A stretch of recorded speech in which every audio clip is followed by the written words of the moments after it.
Hello everyone, welcome back to my channel. It's me স্মৃতি। আমি ঈদের ছুটির পরে চলে আসছি আমার মেসে, যেখানে মানে এত এলোমেলো হয়ে আছে সব কিছু। তো আমি প্রথমেই রুমে এসে আমার রুমটা দেখে একদম ডিসঅ্যাপয়েন্টেড হয়ে গিয়েছি। চলেন দেখাই আমার রুমের কি অবস্থা। রুমে আসার পর যেটা দেখে সব থেকে বেশি কষ্ট পেয়েছি সেটা হলো আমার গাছ। আমার গাছটার কি অবস্থা, মানে ওই মরে গিয়েছে। যাই হোক, এটা নিয়ে আমি খুবই মনটা অনেক বেশি খারাপ হয়ে গেল। আর সব থেকে বড় কথা সেটা হলো রুমে এত এত বেশি ধুলা পড়ে গিয়েছে, আমার পড়ার টেবিলে একদম ধুলা বেঁধে অবস্থা অন্যরকম।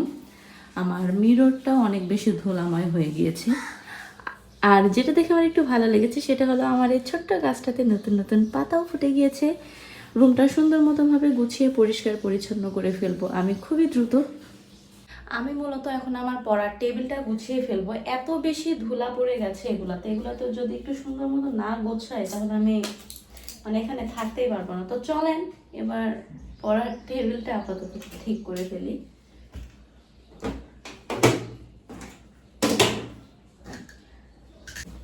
এত বেশি নোংরা হয়ে আছে যেটা কি আর কি বলবো, একদম ধুলার একটা স্তর পড়ে গিয়েছে। ছি,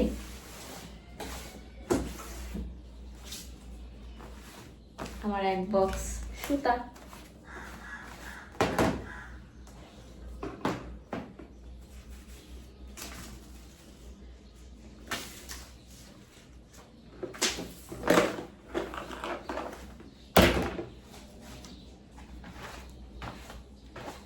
আপনারা কি জানেন যে এটা ভরে আমি কয়েন রেখে দিয়েছি? অনেকগুলো কয়েন হয়ে গেছে। এটা আমার ইচ্ছে যে আমি এটা একদম পুরোপুরি ভরে ফেলবো, তারপরে এটা আমি আপনাদেরকে দেখাবো আনবক্সিং করে। ততদিন পর্যন্ত এটা আমার রেডি হবে। আর এটা আমি খুবই সুন্দর করে গুছিয়ে রেখে দিয়েছি।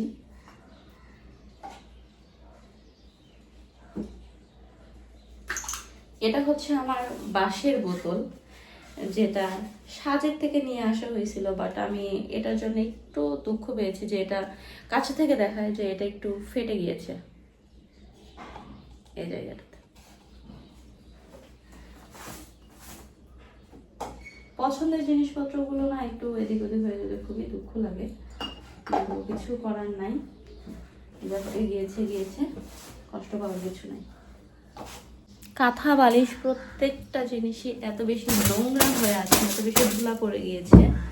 আসলে আমি 15 থেকে 20 দিনের মতো ছিলাম না, এর জন্যই মূলত এগুলো এতটা নোংরা। বিছানা কাঁথা প্রত্যেকটা জিনিসপত্র একদম ধুলাময় হয়ে গেছে।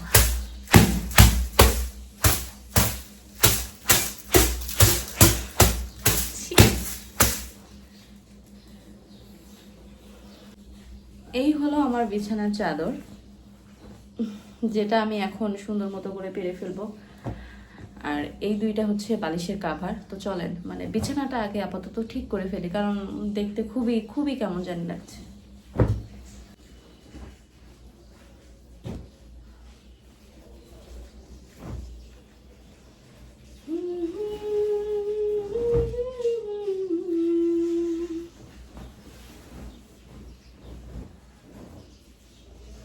আম্মু কিন্তু বিছানার চাদরটা খুবই বেশি সুন্দর করে ক্লিন করে দিয়েছে।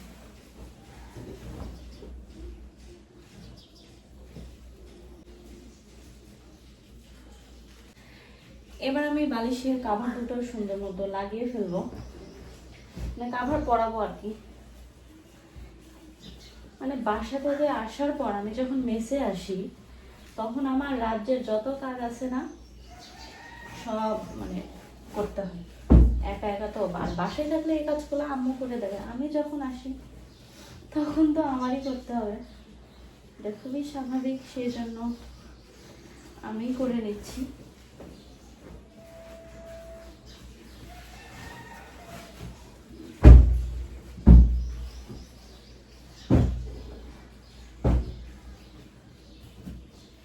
বিছানা আপাতত আমার কমপ্লিট।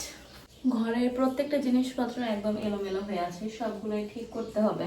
ওয়ার্ড্রপটাও ঠিক করে নেব এখন।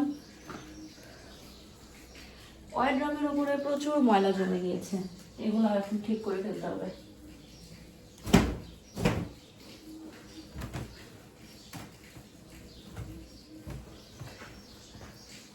এই মিনি ওয়ার্ড্রপটা কেনার পর না আমার জামা কাপড় রাখা এত বেশি ইজি হয়ে গিয়েছে যে আমি খুবই সুন্দর করে রাখতে পারি সব কিছু। বাট এগুলো একটা জিনিস কি, পরিষ্কার রাখতে হয়, এটা হলো সব থেকে বড় একটা বিষয়। আর এটার জন্য আমার হিউজ সময় চলে যায়। এটা হলো আমার খুবই পছন্দের একটা ঝুড়ি, রেখে দিলাম এখানে খুব সুন্দর করে। এখানে আমার একটা গাছও রাখতে হবে। বাট দেখেন একটা জিনিস দেখাই, আমার এই গাছটা জাস্ট মরে গিয়েছে গাইস, মরে গিয়েছে। কেন মরে গিয়েছে আমি জানি না, খুবই দুঃখ পেয়েছি এটার জন্য। বাট যতটুকু আছে ততটুকু যেন থাকে। প্লিজ আমার গাছটার জন্য দোয়া করবেন সবাই। কিছু জামা কাপড় নিয়ে আসছি বাসা থেকে, সেগুলো আপনাদের রেখে দেবো। এমন একটা অবস্থা যে কোনো ড্রয়ারে আমার জায়গা নাই, মানে একদম সবকিছু কমপ্লিট হয়ে আছে।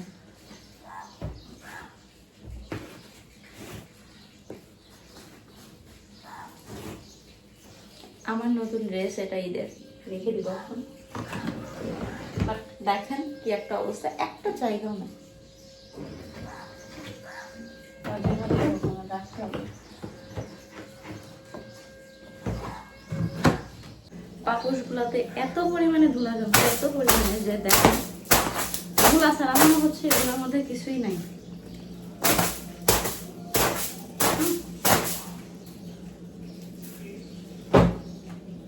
আমার এই বড় এটাতে তো মনে হয় সবই ধুলা।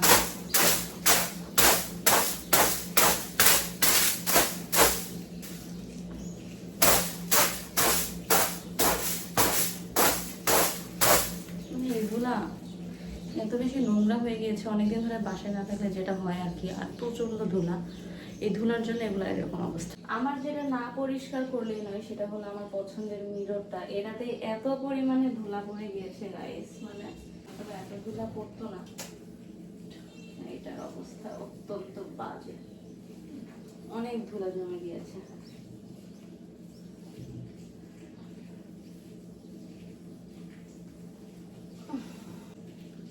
এখন একদম চকচক করছে।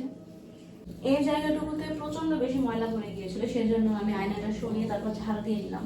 এখন জাস্ট আয়নাটা আমি সেট করে দেবো।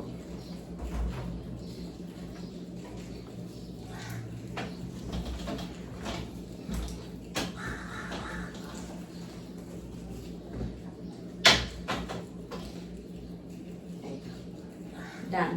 আমার মোটামুটি সবকিছুই গোছানো কমপ্লিট, বা সবকিছু একদম মুছে সুন্দর করে ফেলেছি। এবার জাস্ট সুন্দর করে রুমটা ঝাড়ু দিয়ে মুছে ফেলবো একদম, কারণ অনেকদিন ধরে যেহেতু না, এখন রুমটা মুছে খুবই বেশি জরুরি। এখন মুছে একদম ক্লিন করে ফেলবো, তারপর আমার কাজ কমপ্লিট।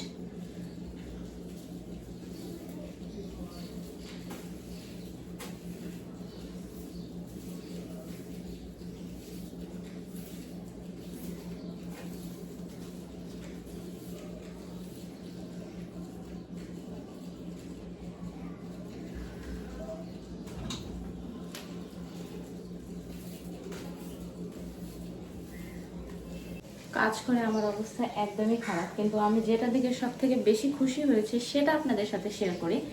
সেটা হলো আমি মানে মোটামুটি 20 দিন যাবৎ বাসায় ছিলাম। আমি ভাবছি কি আমার গাছগুলো হয়তো বা মরে গিয়েছে, কেউ হয়তো বা পানি দিতে পারলো কিনা। তো এসে দেখি আমার গাছটা সম্পূর্ণ তরতাজা আছে। আমি আসলে আমার মেসের আপুদেরকে বলে গিয়েছিলাম যে আপু প্লিজ আমার গাছটাতে একটু পানি দেন। যাক আলহামদুলিল্লাহ আমার গাছগুলো একদম ফ্রেশ আছে, সুন্দর আছে, যেটা দেখে আমার সব থেকে বেশি ভালো লাগছে। বাট এই গাছটা একটু অন্যরকম হয়ে গিয়েছে, যাক আলহামদুলিল্লাহ এটাও ঠিক আছে। এই যে সুন্দর মতো একটা পাতাও বের হয়ে গিয়েছে। আর একটা মানি প্ল্যান্ট আছে আমার, এই যে এটাও আলহামদুলিল্লাহ একদম সুস্থ সবল আছে। আমি খুবই খুশি, মানে আমার গাছ নিয়ে সবসময় অনেক টেনশন হয় আমি যখন বাসায় যাই লং টাইমের জন্য।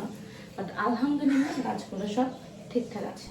পাপোশগুলোও সুন্দর মতো পেরে দিলাম, কারণ এগুলো ছাড়া রুম একদমই অসম্পূর্ণ থেকে যায় আর আমারও কেমন জানি লাগে। সেই জন্য মোটামুটি একদম শেষের দিকে চলে এসেছি রুম গোছানোর আমি।